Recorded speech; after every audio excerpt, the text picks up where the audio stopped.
ในฐานะที่เมืองพลเมืองลาว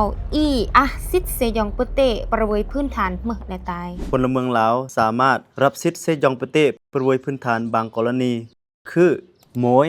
เมื่อการมอบของรัฐ บาร์เมื่อการโอน เป๊ะเมื่อการสืบทอดมูลมรดก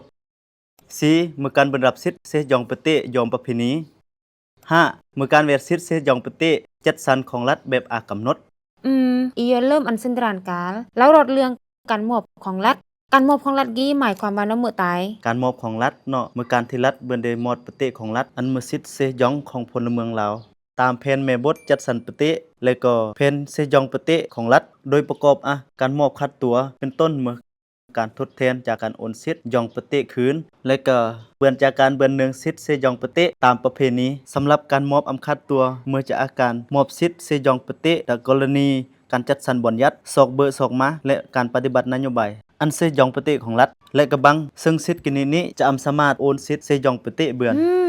แล้วอันกะบาเมื่อการโอนหมายความว่าน้ำเมื่อตายเจ้าสำหรับการโอนเมื่อการเลขเปลี่ยนสิทธิ์เซยองปะเต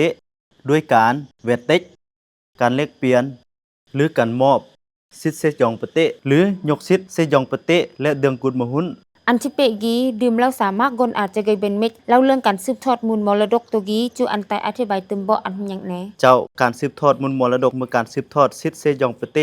อันผู้ที่อาสิทธิ์เซยองปะเตยอมกฎหมายและยอมพินัยกรรมอันตยอกีแฮมดื่มแล้วสามารถกนอาจจะอำตะคุณอำมือเนาะแล้วรดเรื่องของสิทธิ์เซยองปะเตจอมประเพณีจูอันตายอธิบายขยายความอันหยังตึมแหนเจ้า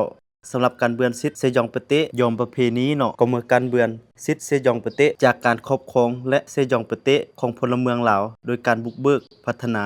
ปกปักรักษาและเซยองปะเตอย่างมือปกติมือเวลามากกว่า20นึมการกฎหมายว่าโดยปะเตเบือนอาการประกาศยองเดือน2019หันเนาะโดยมาเอกสารยังยืนการเบือนกายปะเตกินี้เนาะแต่ใบยังยืนจากองค์การปกครองกุ้งและเจ้าของสิทธิ์นำใส่ปะเตเปยะเกี่ยวกับการกูดครอบครองและเซยองปะเตอย่างต่อเนื่องโดยข้อขัดแย้งหรือข้อขัดแย้งแต่ก็บ่รับการแก้ไขโดยแล้ว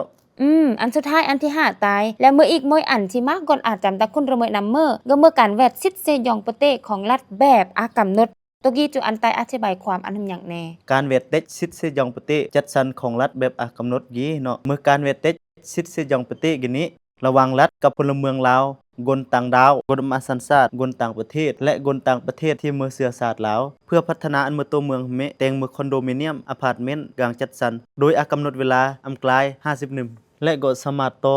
เวทสิทธิ์เซยองปะเตกินี้เบือนยอมการตกลงดาองค์การรัฐที่เกี่ยวข้องนี้ทานก็เมื่อจะนึ่งตึมบอกเกี่ยวกับสิทธิ์เซยองปะเตสามารถฝากคารอมานยอจรออีเบือน